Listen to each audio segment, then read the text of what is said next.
გამომშვიდობისა, ეს იმედი ლაივია გიორგი ფუტკარაძესთან და მაგდა ანიკაშვილთან ერთად. გამარჯობა, მთავარ ამბებს გიყვებით ისე როგორც არავის სხვა. სამთავრობო დელეგაცია უნგრეთში, ევროინტეგრაცია და ეკონომიკური თანამშრომლობა მოლაპარაკებების მთავარი თემებია.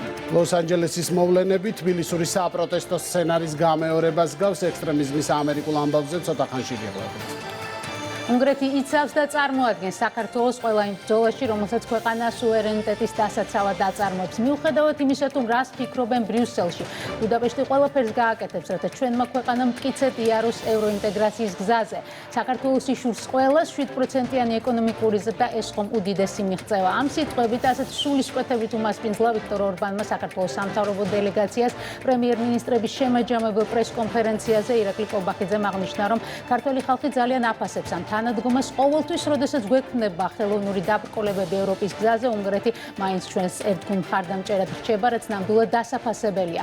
ორი ქვეყნის სამაგალითო მეგობრობა პოლიტიკური პარტნიორობიდან კონკრეტულ სფეროებში თანამშრომლობის გაღრმავების მიმართულებით ვითარდება.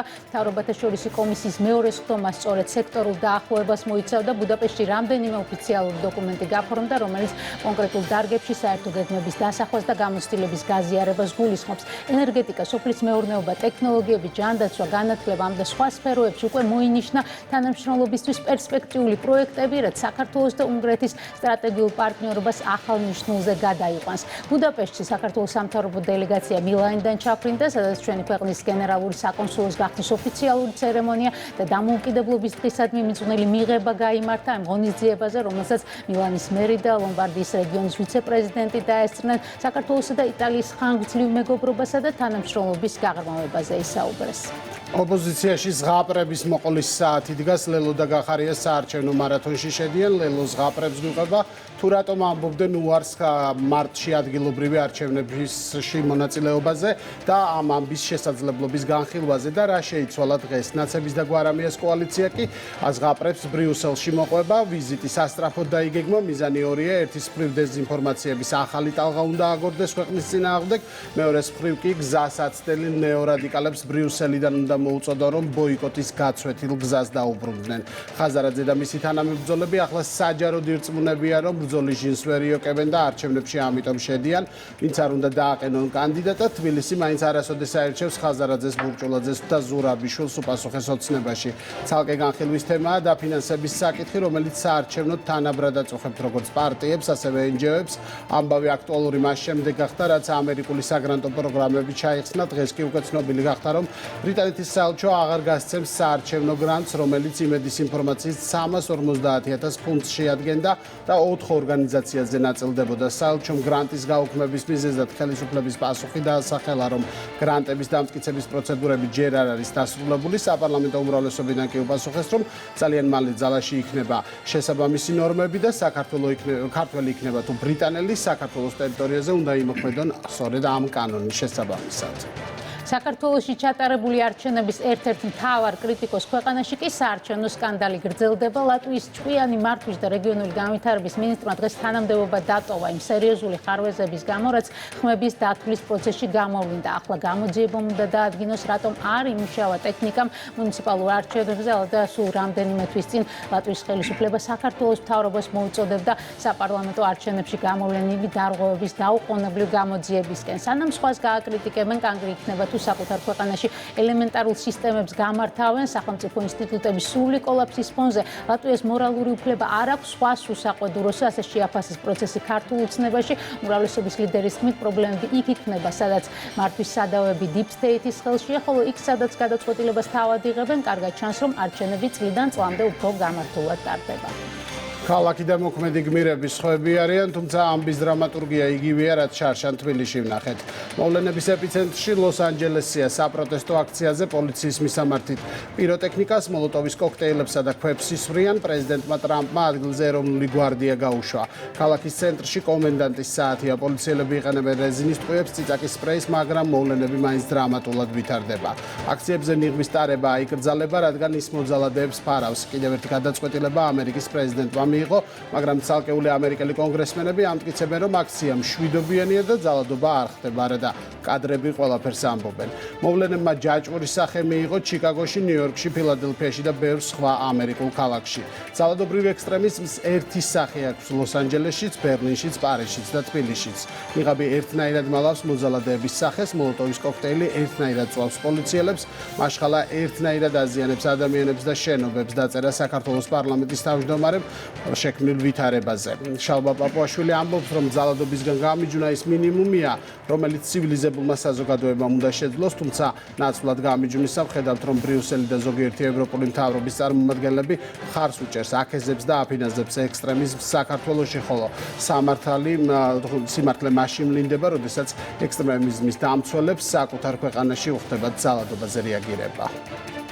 თავარ პოლიტიკურ თემებზე საუბარს ვიწყებთ ჩვენ სტუმართან, პარლამენტის დიასპორის საკითხთა კომიტეტის თავმჯდომარე ირაკლი ზარქოეშე მოგვერდა სტუდიაში. საღამო მშვიდობისა.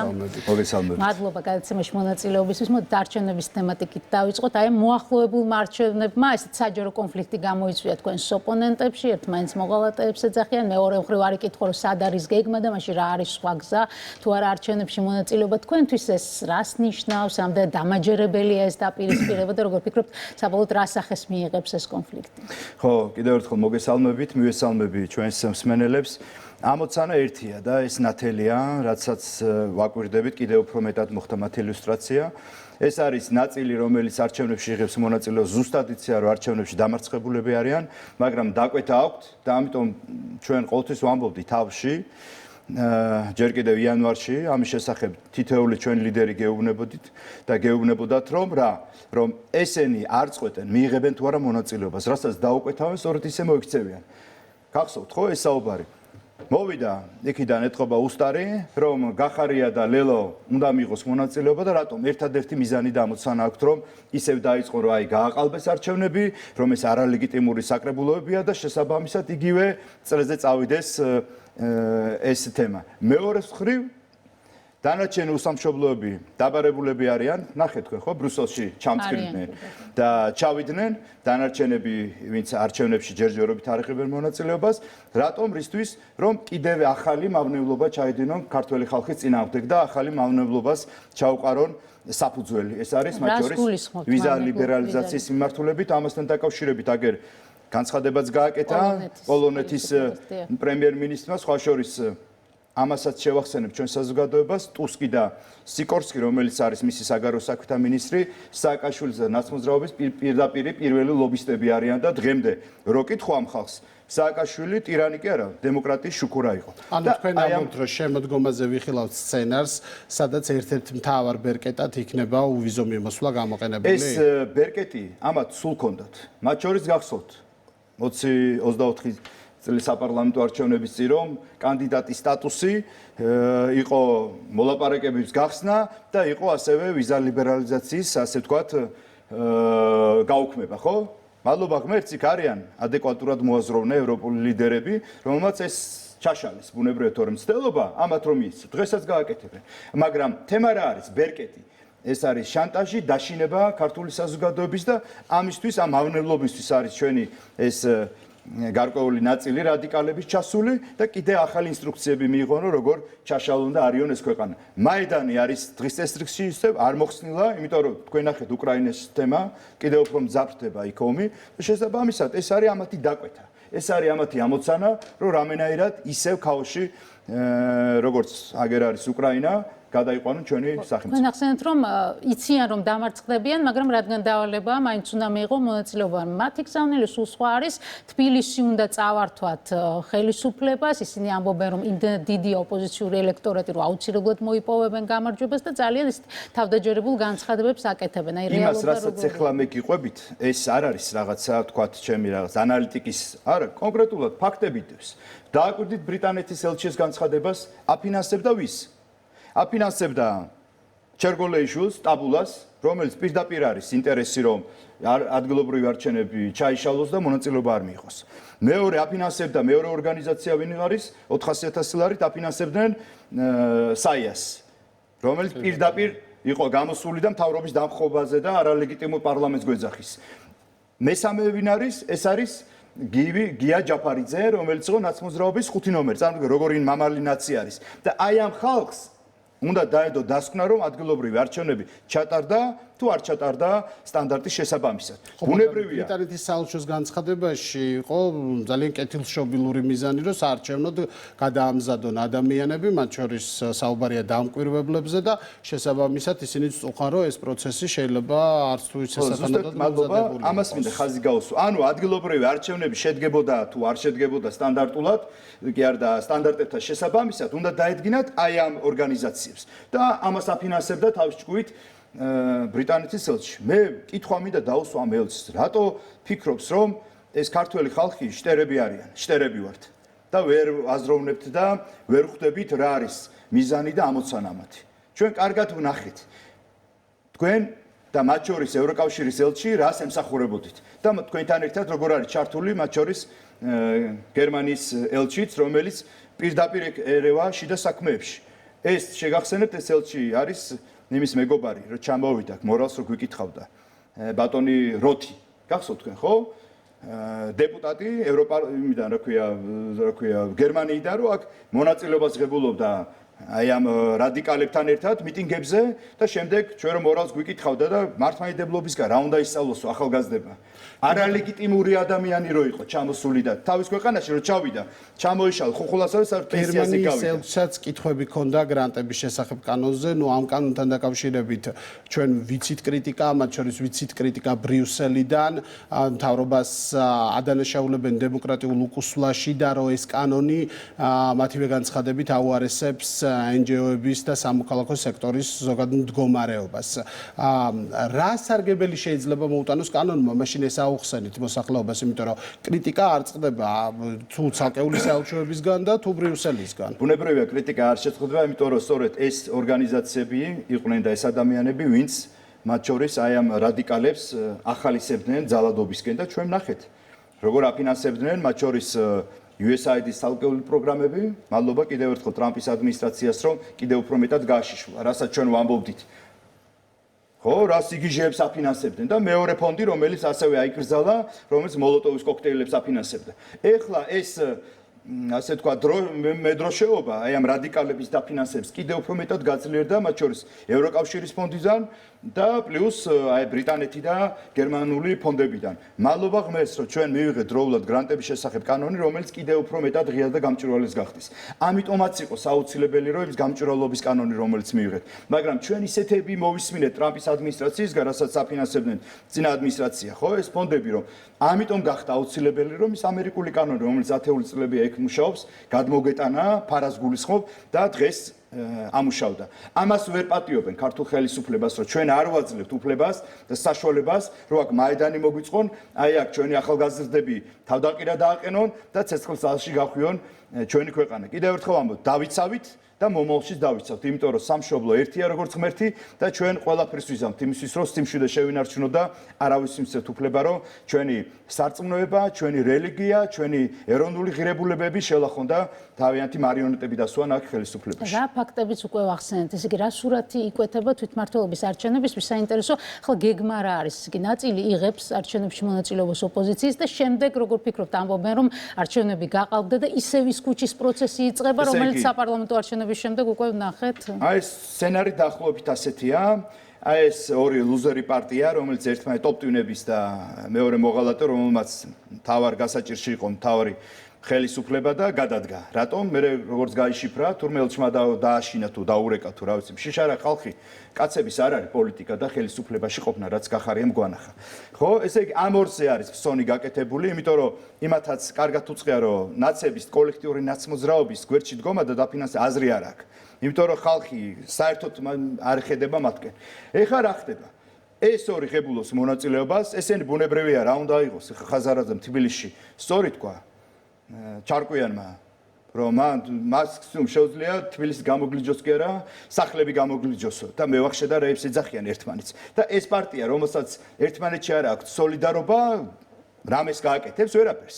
მერე დაეწყობიან ეს ორი პარტია იტყვია, რომ გაყალბდა არჩევნები, რომ აქ რაღაც სიგიჟეებს გაჟონა, ამ გაჟონილებმა წინაზეც როგორც თქვეს, ამას ზემოდან დაემატებოდა იმისკენ, რა ქვია, ბრიტანეთის საელჩოს მიერ დაფინანსებული აი ეს ორგანიზაციები, რომელიც პირდაპირ ინტერესია, რომ არჩევნები არ ჩატარდეს და პირიქით აი აქ არეულობა და ქაოსი იყოს და ამას შემდეგ გამოიხმაურა იგივე სცენარი, რაც ჰქონდა. საერთაშორისო მობილიზაცია, განცხადებები და უშუალოდ უცხოელი პოლიტიკოსების კრიტიკული შეფასებები, ეს ყველაფერი ისე ბუნებრივია ბრიუსელში, ამიტომ არიან ეხლა ჩასული აი ეს რადიკალები, ნაწილი უსამშობლოების, რატო რომ ახალი ინსტრუქცია მიიღონ, რომ როგორ შეიყვანონ ეს ქვეყანა ქაოსში. ეს არის ამათი ამოცანა და სტრატეგია. ამათ სალაპარაკო ქართულ ხალხთან არაფერი არ რა არის ხელისუფლების სტრატეგია, რომ იგივე სცენარი არ განმეორდეს? ჩვენ ბუნებრივია, მათ შორის როგორც კანონები მივიღეთ, რომელიც ამას ასე ვთქვათ პრევენციას აკეთებს და დღეს ამაზე ჩიოდა ბრიტანეთის საელჩო, რომ ვერ ვაფინანსებოთ კაცოთო წინასაარჩევნოთო მინდოდა მონიტორინგიო და აძლევდა ვის ჩერგოლეიშვილს,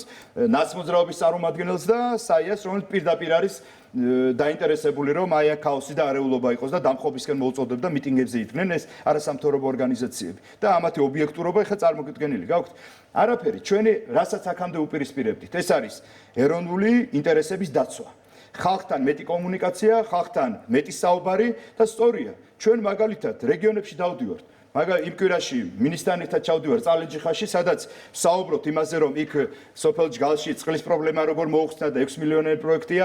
ჩავდივართ, ვეუბნები, რომ ის პირველი სკოლა, რომელიც გარკვეული მიზეზების გამო თავიდან არის ასაშენებელი, რომ აბა პროექტირება როგორ გავაკეთოთ. ჩავდივართ და ვეუბნებით წალენჯიხაში მაგალითად, რომ დიალიზის პროგრამა უკეთესი როგორ გავხადოთ და ასე შემდეგ. ჩვენ ხალხთან დავდივართ. თუმცა აი ამ კამპანიის პარალელურად მუშაობს დეзинფორმაციის ძალიან მძლავრი მანქანა, რომელიც აი პრაქტიკულად ყოველდღიურად თავს ესხმის საქართველოს. ბუნებრივია, პარალელურად ჩვენ მუშაობთ ამ მიმართულებითაც, რომ საზოგადოებას უფრო მეტი ინფორმაცია მიცეთ, ვის რა ინტერესი აქვს, ვის რა ინტერესი გააჩნია. ეხლა დაიწყეს გაშავება. ანუ აი ამ ქართული ოცნების წარმომადგენლების გაშავება, მაგალითად, ჩემთან დაკავშირებით, ესე ვერაფერ ვერ მოიგონეს და ისევ დაუბრუნდნენ თემას, მაგალითად, TV პირველზე, ეს იცით, ტოპ-ტვინების არხი რომ არის, რომელიც ფინანსდება, თურმე ზარქუას მეუღლის ოჯახს რომ ქონდა მიწა ნებართვიანად გაყიდაო და კითხვა კაცო 70-იანი წლებიდან ცხოვრობ დაბადებულიც არ ვიყავით ის მიწა რომ გაყიდოს ნებართვიან რა პრობლემაა და მეორე უბედურება კიდე რა არის ამათი რომ ეს მიწა რომელიც გაიყიდა მაგალითად უბრალოდ მაგალითი მომყავს აბსურდია ვინც იყიდა იმან აიღო 1 წლის დაგვიანებით ნებართვა ჩვენ რა შუაშუა მაგალითად ან რომ ნებართვიანად გამ ანუ აი ეს სიგიჟებს იგონებენ რომ მაგრამ თავი მესიჯი აქ არის რომ ხელისუფლების წარმომადგენლები უკიდურესად მდიდრდებიან ხალხის ხარჯზე რომ რაღაც სიგიჟები დააბრეხონ თავის ეს ყალბი ინტონაციით რომ თითქოს აი დანაშაულს ვიღაცა ჩადიან პირიქით თავიდან ბოლომდე რასაც ისინი ჩადიან ეს არის მავნებლობა ეს არის ქართველი ხალხის ქართული სახელმწიფოს ქართული ინტერესების წინააღმდეგ ბრძოლა და ამის მერამდენე ასე ვთქვათ ალღა მოვიგერიეთ ჩვენ და ამასაც გავაგრძელებთ მომავალში. კიდევ ერთი ამბავი არის ამ გრძელ ჯაჭვში, ბრალდებების ჯაჭვში, გამოხატვის თავისუფლების შეზღუდვასთან დაკავშირებული ბრალდებები. დღეს ალბათ ნახავდით, მათ შორის Facebook-ზე იყო დიდი გამოხმაურება სასამართლოში ცალკეული აქტივისტების თუ ჟურნალისტების დაბარებასთან დაკავშირებით. ისინი ამბობენ, რომ ხელისუფლება ყველანაირად ცდილობს ვიწროვოს საზოგადოების ოპოზიციურად განწყობილი ნაწილი და მათ შორის ამის ერთ-ერთი მაგალითია ამ ადამიანების დაბარება სასამართლოში იმ სტატუსებზე, რომელიც მათ Facebook-ზე ჰქონდათ. ხო, ენაზვალი არ აქვს, რასაც უნდა იმას იტყვიან, მაგრამ რეალობა რა არის? ჩვენ მთელი ამ პერიოდის განმავლობაში ვაკვირდებით, როგორ აფინანსებენ რადიკალის გარკვეული ფონდები. მათ შორის არასამთავრობო ორგანიზაციები, მათ შორის გარკვეული ფეისები, ვინც არიან პირდაპირ ჩართული აი ამ რადიკალიზმში საზოგადოების დაქუცმაცებაში დაყოფაში და არაერთხელ ჩვენ მათ შორის ელჩებს ვინც აფინანსებენ ამ ორგანიზაციებს და მათ ფეისებს მოუწოდეთ რომ იქნებ გამოხვიდეთ და დაგმოთ. იმიტომ რომ არ შეიძლება შენ შეურაცხყოფას რო აყენებ რომ მივარდებით ან არასრულწლოვანთა მარიამ ლაშხს რა უყურს ხო ის ბავშვი დღემდე მე მგონი ექიმის მეთვალყურეობის ქვეშ არის და როდესაც ეუბნები რომ ეს არის მიუღებელი შენ შეგიძლია გამოხატო შენი აზრი რა პრობლემაა აგერ გაქვს ტელევიზიები აგერ გაქვს მიტინგებს აწყობ ვინმე დაგიშალა როდესაც იქცევი ისე რომ გამოვლენ რაღაც დღეებს ითვლიან გადაკეტავენ 5 წუთი და ესეც დაკვეთას ასრულებენ გარკვეული ჯგუფების მხრიდან მაგრამ როდესაც ზღვარს გადიხარ შემდეგ უკვე მივიღეთ გადაწყვეტილება და ფრაქციის ინიციატივა იყო ის რომ ის ვისაც შეურაცხყოფას აყენებენ მათ შორის აბულინგებენ იმასთან დაკავშირებით კანონი რაც გვაქვს მიღებული ავამოქმედოთ ეს არის და ეს იქნება ეს ადმინისტრაციულ ნაწილში ჯარიმა თუ დანარჩენი არ ვიცი უკვე მოსამართლის გადასაწყვეტია მაგრამ კიდევ ერთხელ ვამბობთ ამ საზოგადოებას დაყოფა, დაქუცმაცება არ ჭირდება. როგორც ადრე ვამბობდით, პირიქით, გაერთიანება, იმიტომ რომ ძალიან დიდი გამოწვევის წინაშე დგას ჩვენი ქვეყანა. მათ შორის ჩვენ გვეგონა რომ აგერ მოვიდოდა ახალი ხელმძღვანელობა ამერიკის შეერთებულ შტატებში და ომს გააჩერებს, ვერ აჩერებს, ფაქტია. იმ კაცო ხელი დაიბანა და თქვა რომ მე გავდივარ ამ თემიდან. აგერ ნატო არ ერთვება. მიხოთ იმისა რომ ამბობდა რომ თქვენს გვერდით დავდგებით და ახალისებდა. აგერ თქვა რომ მე მონაწილეობას ვერ მივიღებო და შეატოვეს. და ეხა ბომბავს ის კიდევ უფრო მეტად გაცხარებულია, ხო? ეს ომი, რასაც ვაკვირდებით, ხო? უკვე ქალაქების დაბომბვამით სხვა ქალაქი კიევს უტევენ. და ამ მოცემულობაში ბუნებრივად დღის წესრიგში დგას ისევ რომ აქ მარიონეტები დასვან ისევ ხელისუფლებაში სააკაშვილის მსგავსი და მეორე ფრონტი გაიხსნას. ეს არის ამოცანა და თავიდან ბოლომდე. ბუნებრივია ამას ჩვენ არ მივცემთ, იმიტომ რომ სანამ არის ქართული ოცნება ხელისუფლებაში, ამ ქვეყანაში ომი არ იქნება, ამ ქვეყანაში მშვიდობა შენარჩუნდება, ეკონომიკური განვითარება და დღეს ამის დემონსტრირება იყო, მაგარი ვიზიტი ჰქონდა ჩვენს პრემიერ-მინისტრს, დელეგაცია იყო უნგრეთში, სადაც არაერთხელ შეკულებას მოეწერა ხელი და მათ შორის აღინიშნა მშვიდობისთვის რა გავაკეთეთ, ქართულმა ხალხმა რა გააკეთა და მშვიდობას რომ მოაქვს ეკონომიკური განვითარება და ამაზე თქვენ ნახეთ რომ ევროპიდან მთელი რიგი ხოტბები შტატების მაგალითი ჩვენთვის მნიშვნელოვანია იმითაც თუ როგორი არის ახალი ადმინისტრაციის დამოკიდებულება სწორედ რადიკალიზმის და ქუჩის პროტესტის და იმ ექსტრემისტული ფაქტების მიმართ. ხო, ძალიან მკაცრი და ხისტი მიდგომა, რომელიც ტრამპმა და მისმა გუნდმა დააფიქსირა. აი ეს რა პარალელის გავლების შესაძლებლობას გაძლევთ იმ უდიდესი კრიტიკის ფონზე, რომელიც მიიღო საქართველოს ხელისუფლებამ. რომ ზუსტად იგივე სცენარია, იგივე მეთოდები, იგივე მიდგომები, მათ შორის გამოყენება იმის პიროტექნიკის, მათ შორის ეს ნიღბიანების თემა და ერთ-ერთი არის რაც ჩვენ გამოვიარეთ. ანუ ეს არის რომ ის deep state, რომელიც ჩვენ ვამბობთ რომ იმედია რომ ტრამპი დაამარცხებს, ზუსტად მოდებულია როგორც ამერიკის შეერთებულ შტატებში, ისევე მთელს მსოფლიოში. და თავის ჭკუაზე მართავენ პროცესებს რა. აგერ კაცი. ესე იგი, ნიღბიანები უტევენ, წვავენ ცოცხლად პოლიციელებს, როგორც ჩვენთან მოლოტოვის კოქტეილები და რაღაცა და გარკვეული კონგრესმენები, როგორც ჩვენთან აბობდნენ, ესო სიტყვის თავისუფლება არის, ქცევის თავისუფლება არის. აი ასე აფასებენ. ეხლა წარმოიდგინეთ, ჩვენ რას გვიზავდნენ და ის ისმოდა, ხო, ის ორკესტრირებული შეტევა ჩვენს სახელმწიფოზე და ჩვენს ლიდერებზე, ხო, ხელისუფლებაზე. ესე იგი, გერმანიის ელჩს ერთმა კარგმა ქართველმა რომ რაღაცა უთხრა სიტყვა ეს თურმე კრიმინალია და სისხლსამართლის დანაშაული, ხოლო ცოცხლად რო წვავდნენ ჩვენს პოლიციელებს, განსხვავებული აზრისთვის რომ ბავშვებს უვარდებიან და აბულინგებენ, ეს თურმე ისა გამოხატულებაა სიტყვის და მეტი არაფერი. აი ეს ორმაგი სტანდარტია და ბუნებრივია ამ ორმა სტანდარტზე ჩვენ ხმამაღლა ვიტყვით ყველა ელჩს, იმიტომ რომ ჩვენ ერთი სამშობლო გვაქვს, როგორც წეგან ვახსენე და არავის დაუთმობთ. ვინც არ უნდა იყოს, ყოველთვის სიმართლეს პირში მივახლით და ვეტყვით, რომ დიახ, კანონებსაც მივიღებთ, დიახ, გამჭვირვალობა ეხა მას ისა ნიღბის მოხსნის თემაზე. თვითონ ტრამპი ალაპარაკდა და ეს არ არის ეს არასამთავრობოები, ჩირკში შევძრენ, ხმას არ ამბობენ. და ჩვენ როცა ვთქვით რომ ეს ნიღაბი უნდა მოხსნათ, მაშინ გახსოვთ თქვენ რა დღეში ჩაგვაკეთეს და თურმე ეს გამოხატვის თავისუფლებას არ ხვევს და ადამიანის უფლებები და შემდეგ და ეხლა სად არიან? ტრამპი არის და ამიტომ ვერ უბედავენ? ამიტომ ყოველთვის ვამხელთ აი ამ ფარისევლებს. მადლობა ირაკლი ზარკოა. სპორტის კომიტეტის თავმჯდომარე იყო ჩვენი სტუმარი. მადლობა. ვაგრძელებთ იმედი ლაივს, განვიხილავთ კვლავ აქტუალურ პოლიტიკურ თემებს, საარჩევნო გარემოს, ვსაუბრობთ ოპოზიციის მონაწილეობაზე ამ პროცესში და ჩვენი სტუმარი შემოგვიერთდა სტუდიაში სოსო გიორგაძე, საქმედენიის ხელმძღვანელი. მოგესალმებით, მადლობა რომ ჩვენთან ერთად ხართ. საღამო მშვიდობისა, მოდით დავიწყოთ იმ გზავნილებით, რომელიც უკვე ისმის ბრიუსელიდან გააქტიურდა ვიზა ლიბერალიზაციის შეზღუდვის თემა და სავარაუდოდ ეს იქნება არჩევნების მოახლოებასთან ერთად სულ უფრო აქტუალური საკითხი. როგორ ფიქრობთ, რისთვის იყენებენ, რატომ არის საჭირო დღეს ამ თემის კიდევ ერთხელ ხაზგასმა და ასო კრიტიკულ კონტექსტში გამოყენება ის საქართველოს ხელისუფლებასთან მიმართებაში? საღამო მშვიდობის, მადლობა მოწვევისთვის. რაც შეეხება ბრიუსელის გააქტიურებას, კონკრეტულად გულისხმობ ბიუროკრატიის იმ ნაწილის გააქტიურებას, რომელიც გამოირჩევა საქართველოს ხელისუფლების მიმართ კრიტიკული, უსამართლოდ კრიტიკული დამოკიდებულებით, თორე სამართლიანი კრიტიკას არასოდეს არავინ არ გაურბოდა საქართველოში. ჩემი აზრით, არც თუ ისე რთული ასახსნელია, რაც უფრო სუსტდება საქართველოში ოპოზიცია, მით უფრო მეტად სჭირდება დახმარება სხვა ქვეყნებიდან და ამ შემთხვევაში მათი მოკავშირე ბიუროკრატიიდან. საქართველოში ოპოზიციის მდგომარეობაზე ალბათ ორი სიტყვა რო ვთქვათ, არ იქნება ზედმეტი ამ ფონზე. იმდენად კრიტიკულ მდგომარეობაში არიან, რომ ოპოზიციის ნაწილი თავშესაფრარს ეძებს ციხეში, რომელიც თვითონ მათ აქციეს ჯოჯოხეთად თავის დროს და დღეს ისინი ეძებენ თავშესაფრარს და ვისგან იცავენ თავს?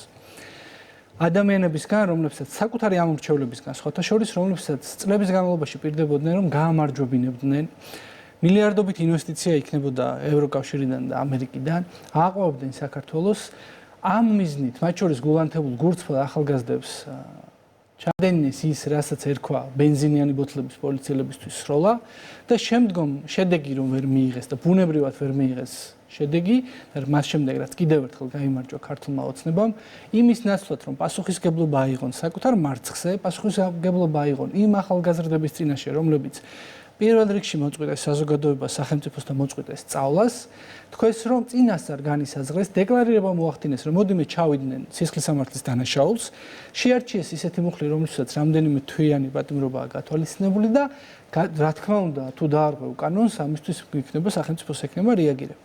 თავშესაფრის ზებნა საკუთარი ამორჩევლებს რო დაემალონ პასუხისგებლობის ნაწილში დაიწყეს ციხეში. იმ ციხეში რომელიც თავშესაფრის ზებნას უწოდებთ, ოპოზიცია ამას უწოდებს რეპრესიებს და ეს სიტყვა ყველაზე ხშირად გვესმის.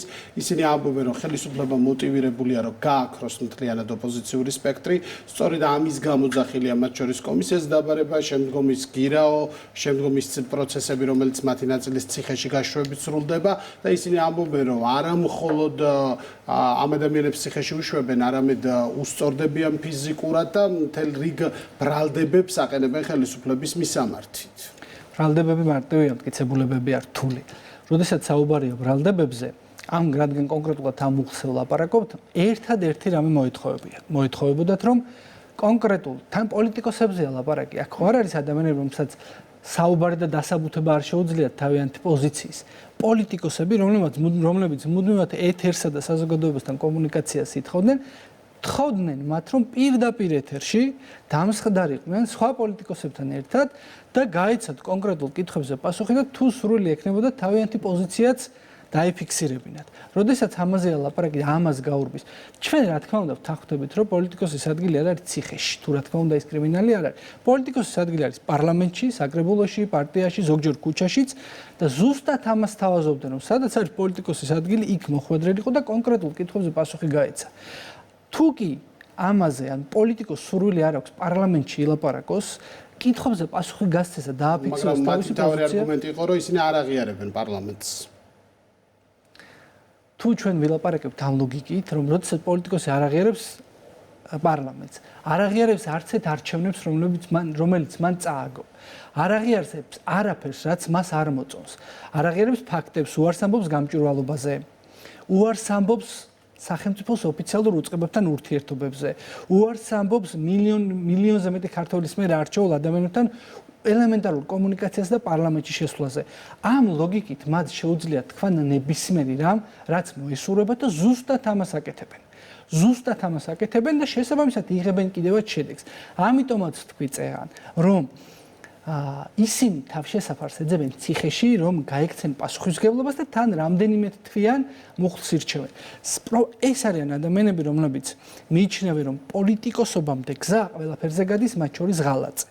საქართველოში სამწუხაროდ არსებობენ ადამიანები, რომლებსაც გონიათ, რომ ღალატით შეიძლება ღალატი უღალატონ სამშობლოს, უღალატონ თანამებრძოლებს და გახდნენ პოლიტიკოსები. ღალატით შეიძლება გახდნენ მხოლოდ მოღალატე. ღალატით პოლიტიკოსი ვერ გახდება. ამიტომ ამ ლოგიკიდან ამოსული ადამიანები ბუნებრივია ამბობენ იმას, რაც მათი აზრით უკავშირდება თავის მართლებას, მაგრამ ადამიანები, რომლებიც თავის მართლების რეჟიმში არიან, უკვე ბევრი წელი აგებენ არჩევნებს და კიდევ ყველა არჩევნებს წააგებენ, თუ კი ისინი ამ ლოგიკით გააგრძელებენ საკუთარ ამომრჩეველთან პირველ რიგში ურთიერთობას. ეს არის შედეგი, თუმცა ამის გარდა ეს არ არის მათი უმეცრება პოლიტიკაში არ არის მხოლოდ მიზეზი, რის გამოც ისინი წარუმატებლები არიან. მეორე მხარეს დგას უფრო მნიშვნელოვანი არგუმენტი. და მეორე მხარეს დგას არგუმენტი, რომელსაც ქვია საქართველოს ხელისუფლების, ქართული ოცნების ხელისუფლების სწორი პოლიტიკა. ძალიან მარტივად რომ ვთქვათ, რა არის ქართული ოცნების პოლიტიკა დღეს. ის რაც წლების განმავლობაში გარე თუ შიდა მტრებმა ძალით აღმარჩი დაგვიხნეს, ახლა ჩვენი შრომით, სწავლით, პატიოსნებით ღვთისშეწევნით დაღმა უნდა დავფარცხოთ. აი ეს არის ლოგიკა, რომელიც დღეს აქვს ქართულ ოცნებას. ძალიან მნიშვნელოვანია, რომ მშვიდობა, რომელზედაც უნდა ვილაპარაკოთ, ძალიან ბევრი. არ შეიძლება მშვიდობა გახდეს პათეტიკა. ის რეალობაა, რომელიც ამ ქვეყანას ჭირდება, ყველა ქვეყანას ჭირდება და ადამიანს ჭირდება, მაგრამ ძალიან მნიშვნელოვანი ამავდროულად არის ის, რომ ქართული ოცნების ხელისუფლება შვიდობით შეინარჩუნა, დაიცვა და მოიპოვა რეალური თავისუფლება. თავისუფლება და სუვერენიტეტი ქვეყნისა და შემიძლია თამამად თქვა, რომ დღეს ჩვენ ქვეყანაში არსებული მშვიდობა, ადამიანური თავისუფლება და თავისუფალი ღირებულებები ეს წვეთზე მეტია იმ ზღვა საქმეში, რომელიც ქართულმა ოცნებამ და ბიძინა ივანიშვილმა გააკეთა. ძალიან მნიშვნელოვანია, რომ მშვიდობა და თავისუფლება, რომელსაც ქართული ოცნება ქმნის, ამ ქვეყანაში მიმართულია თითეული ადამიანებისკენ. ქვეყანას აშენებს ადამიანები. ქვეყანას ყველაზე კარგად ისინი კი არ ემსახურებიან, ვის ყველაზე მეტად ხმაურობს. ყველაზე კარგად ემსახურებიან ქვეყანას გლეხები, მასწავლებლები, პოლიციელები, ჯარისკაცები, პროფესორები, მეცნიერები, რომლებიც თავიანთ საქმეს უხმაუროთ, მშვიდად, მაგრამ პატიოსნად ასრულებენ და ეს ადამიანები არიან ნამდვილი სამოქალაქო გმირები. ამ ადამიანებისთვის, იმით რომ ისინი იყვნენ წარმატებულები, იმისთვის რომ ისინი გამდიდრდნენ, ამისთვის ქმნის ქართული ოცნების ხელისუფლება, ქმნის მშვიდობას, თავისუფლებას და კარგ გარემოს. ეს არის ჩვენი მთავარი დამსახურება იმისთვის, რომ თითეული ადამიანის, თითეული ოჯახის სიძლიერემ, სიმდიდრემ შექმნას საქვეყნო დოვლათი. რაც ძალიან მნიშვნელოვანია ამავდროულად ქართულ ოცნებას მიუხედავად იმისა, რომ აგერ მე რამდენი არჩევნები მოიგო. მიუხედავად იმისა, რომ რამდენი გაჭირვება გამოიარა, რომელიც თავს დაატეხეს უსამართლოდ ჩვენ ქვეყანას, აღმოაჩნდა უნარი მუდმივად იყოს თვითკრიტიკული და მუდმივად ეძებოს საკუთარი ხარვეზები, რომელიც ძალიან სწრაფად გამოასწოროს. შემიძლია თამამად თქვა, რომ დღევანდელი ხელისუფლება, რომელსაც ხელმძღვანელობს პრემიერ-მინისტრი ბატონი ირაკლი კობახიძე, დღევანდელი საზოგადოება და დღევანდელი სახელმწიფო დამოუკიდებელი საქართველოს ისტორიაში არის ყველაზე მტკიცე, ყველაზე ძლიერი, ყველაზე წარმატებული და დღეს ჩვენ ქვეყანას აქვს ყველაზე დიდი შესაძლებლობები, რაც კი შეიძლება როდესმე ქონოდა დამოუკიდებელი საქართველოს ისტორიაში გულისხმობს. გვიახლოვდება კიდევ ერთი არჩევნები და ახლა შევეხოთ ოპოზიციის იმ ნაწილს, რომელიც მზად არის მასში მიიღოს მონაწილეობა. საინტერესოა, რამ შეცვალა ეს განწყობა, მე ახლა კონკრეტულად ლელოს შემთხვევაში გულისხმობ, იმიტომ რომ თვეების განმავლობაში ისინი ამბობდნენ, რომ საერთოდ არ განიხილება თვითმმართველობის არჩევნებში მონაწილეობის თემა, მაგრამ შემდეგ რაღაცნაირად იქნება ეს ბრიუსელიდან მოწოდებები, სადაც შესაძლებლობად არის განხილული არჩევნები, თუ სხვა გზავნილები, ჩვენ ვხედავთ, რომ მაინც როგორც ჩანს ოპოზიციის ნაწილი მიიღებს ამ არჩევნებში მონაწილეობას, რა არის მათი მიზანი? არის თუ არა ეს ბრძოლა გამარჯვებისთვის და როგორც ამბობენ, იმისთვის, რომ თბილისი მაინც უნდა წაართვან ხელისუფლებას. არ ვიცი რა იგულისხმება ამაში, რომ თბილისი წაართვან ხელისუფლებას, თბილისი ეკუთვნის თბილისელებს და დარჩება თბილისელების ხელში. ამიტომ ოპოზიცია მას ვერ მიისაკუთრებს ნამდვილად, ეს ერთი. რაც შეეხება არჩევნებში მონაწილეობის საკითხს. არჩევნებში მონაწილეობის საკითხი და ასევე მეორე მხრივ მათივე შიდა ოპოზიცია რომ ყავთ, რომელიც ამბობს, რომ არ მიიღებენ მონაწილეობას, მე ვფიქრობ, რომ ბევრ სხვა მიზეზთან ერთად ერთ-ერთი მნიშვნელოვანი ნაწილი ეს არის მცირედ შიდა კონკურენცია. პოლიტიკური ძალები, რომლებიც ცდილობენ, რომ ასე ვთქვათ, ერთმანეთს წაართვან ამომრჩეველი, ისინი ყველა მივიდა იმ დასკვნამდე, რომ ამდენი წლის განმავლობაში ქართული ოცნების ამომრჩეველი არ მცირდება. სტაბილურად ქართული ოცნება იგებს არჩევნებს თან დამაჯერებლად. შესაბამისად, მათ დაიწყეს ერთმანეთის ამომრჩეველზე ნადირობა. ამ შემთხვევაში ნაცმოძრაობის სამომრჩეველზე ცდილობს ნადირობას ლელო შეიძლება ასე. თუ ეს შიდა პარტიულ მე ვფიქრობ, რომ საერთო ჯამში პოლიტიკურ პარტიებში განსხვავებას არ ქმნის სახელწოდება და ფიგურები. პოლიტიკურ პარტიაში განსხვავება უნდა შექმნას იდეოლოგია. ამ პოლიტიკურ პარტიებს განსხვავებული იდეოლოგიები არ გააჩნიათ, განსხვავებული პოლიტიკური მიდგომები, არ გააჩნიათ განსხვავებული პოლიტიკური რიტორიკა, არ გააჩნიათ პროგრამები. შესაბამისად, განსხვავება მხოლოდ პარტიების სახელწოდებები, ასევე რესურსებია, ვიღაცას აქვს ტელევიზია, ვიღაცას არ აქვს, ვიღაცას ნაკლებად აფინანსებენ, ვიღაცას მეტად. ამ ფონზე ამ პოლიტიკური პარტიებისთვის საერთო ამომრჩეველი და რომელიც რეალურად არსებობს, ოპოზიციის რაღაც ნაწილი ყავს ხო რა თქმა უნდა ოპოზიციას ამომრჩეველი, ამ ნაწილის ერთმანეთის გადანაწილებაზე მიდის ახლა ჭიდაობა. ნაწილი მიიჩნევს, რომ ამ ამომრჩეველს უფრო მეტად შეინარჩუნებს იმ შემთხვევაში, თუ არ რჩევა არჩევნებში, ნაწილი მიიჩნევს, რომ შეუძლია წაართვას ან მოიპოვოს უფრო მეტი. მთლიან კატასტროფულად წარუმატებელი პროცესის შემდეგ, რაც გაიარა ოპოზიციამ ბოლო თვეების განმავლობაში, საერთოდ როგორ უნდა მივიდნენ ამ ამომრჩეველთან და თხოვა მხარდაჭერა, იმიტომ რომ ძალიან დიდი მხარდაჭერა უკვე ჰქონდათ, ეს ყველაფერი გვერდზე გადადეს, შემდეგ შევიდნენ თავად სრულად ჩიხურ მდგომარეობაში და ახლა ისევ არჩევნები. საინტერესო ელექტორატის რეაქცია როგორ იქნება ამაზე? თუ გახსოვთ, საპარლამენტო არჩევნების დროს ისინი მოსახლეობასთან არ მიდიოდნენ. როგორც წესი, მათ ძალიან დაბალი აქტივობა ჰქონდათ განსხვავებით ქართული ოცნებისგან, ეს რამდენიმე ფაქტორით იყო გამოწვეული. მათ პრობლემა ჰქონდათ პირისპირ საუბრის, იმიტომ რომ იქ ხო მარტო მათი ამორჩეველი არ მიდიოდა, იქ ზოგადად მოსახლეობასთან როცა მიდიხარ, მოდის ოპოზიციურად განწყობილი ამორჩეველიც და სახელმწიფო ამორჩეველი და ზოგადად ნეიტრალურიც მათ შორის. შესაძლოა ისეთი ასაკის მოსახლეობაც მოვიდეს არასრულწლოვანი, რომელსაც არ აქვს ხმის უფლება. მათ ამ ასეთი ტიპის კომუნიკაციის უნარები და რესურსი არ გააჩნიათ. ეს ერთი რატომ ვერ მივლენ ისინი ამორჩეველთან პირისპირ სასაუბროდ. მეორეს მხრივ, როგორც უკვე გითხარით, ზოგიერთი მათგანი მივიდა იმ დონემდე, რომ საკუთარი პასუხისგებლობას გაურბის და ამორჩეველს გაურბის და მზად არის ამისთვის წავიდეს ციხეში. და წინასწარ ხალხი აცხადებს, რომ მე დავარღვევ კონკრეტულად სისხლის სამართლის მუყლს, თან დავარღვევ არაერთ გზის, ამაზე ველაპარაკებ წინასწარ, გამოვიწვევ ხელისუფლებას და პოლიციას იმისთვის, რომ როგორმე წავიდე ციხეში და მე ვთქვა, რომ აი იმიტომ ვერ შევასრულე დაპირობა, იმიტომ ვერ გაგიძახით აღქმული მიწისკენ, რომ მე ქართული ოცნების ხელისუფლება ჩამსვა იმ ციხეში, რომელზედაც ვამბობ, რომ არის საშინელი, თუმცა როდის იყო საშინელი, ეს ჩვენ ძალიან კარგად გვახსოვს. თუ გვაქვს ამის საშუალება დროის მცირე, რადგან თქვენ ახსენეთ ბრიუსელი ახსენეთ და ასევე ახსენეთ საერთაშორისო პოლიტიკის როლი, მოგეხსენებათ, რომ საერთაშორისო პოლიტიკა არ დგას ქველმოქმედებაზე, იგი პრაგმატულია მთელ მსოფლიოში. ძალიან ძნელია მსოფლიო დაყო 2, 3 ან 4 ნაწილად, მაგრამ თანამედროვე მსოფლიო განსაკუთრებით დასავლური პოლიტიკა შეგვიძლია უხეშად 2 ნაწილად დავყოთ. ეს არის ერთი ნაწილი პოლიტიკური სპექტრისა და არა მხოლოდ პოლიტიკური, ეკონომიკურ-სოციალური ნაწილისა, რომელიც მიიჩნევს, რომ საზოგადოებაში ინდივიდუალიზმის გაქრობა არის საჭირო იმისთვის, რომ ძალაუფლებისა და ფულისკენ მისწრაფება გაადვილდეს. ამაში იგულისხმება, მე არ ვლაპარაკობ არც უცხო პლანეტელებზე, არც მასონებზე, კონკრეტულ ადამიანთა ჯგუფს ვლაპარაკობ, რომლებიც მიიჩნევენ, რომ ადამიანები, რომლებსაც გააჩნიათ ინდივიდუალური თვისებები, რწმენა, სქესი, სამშობლო ენა, მათ აქვთ ამ ღირებულებების დაცვის ფუნქცია და ისინი მუდმივად ამ დაცვაში არიან, განსხვავებული არიან ერთმანეთისაგან, არ ატარებენ საერთო იდეებს და საფრთხეს უქმნიან კონკრეტული ადამიანების ძალაუფლებას და ფულს. მეორე მხრივ დგას პოლიტიკა და პოლიტიკოსები, რომლებიც მიიჩნევენ, რომ ადამიანი სწორედ იმიტომ არის ღირებული, რომ არის განსხვავებული, უნიკალური, გააჩნია მრავალფეროვანია და აუცილებელია მრავალფეროვნების დაცვა. ასეთი ადამიანებს ხავს თავიანთი ლიდერები მსოფლიოში. ეს ორი ჯგუფია ძირითადად დაპირისპირებული და ამას აჩვენებს, მე ვფიქრობ, მათ შორის ამერიკის შეერთებული შტატებიც და მე მივიჩნევ, ჩემი პირადი აზრია, რომ ამ მეორე მხრივ ის, ვინც ინდივიდუალურს იცავს, ის მრავალფეროვნებას იცავს, ვინც კულტურებს იცავს, მათ შორის ყველა ტიპის უმცირესობებს, იქნება ეს რელიგიური უმცირესობა, ერის სახელმწიფოს იდეას, რაც ნამდვილად.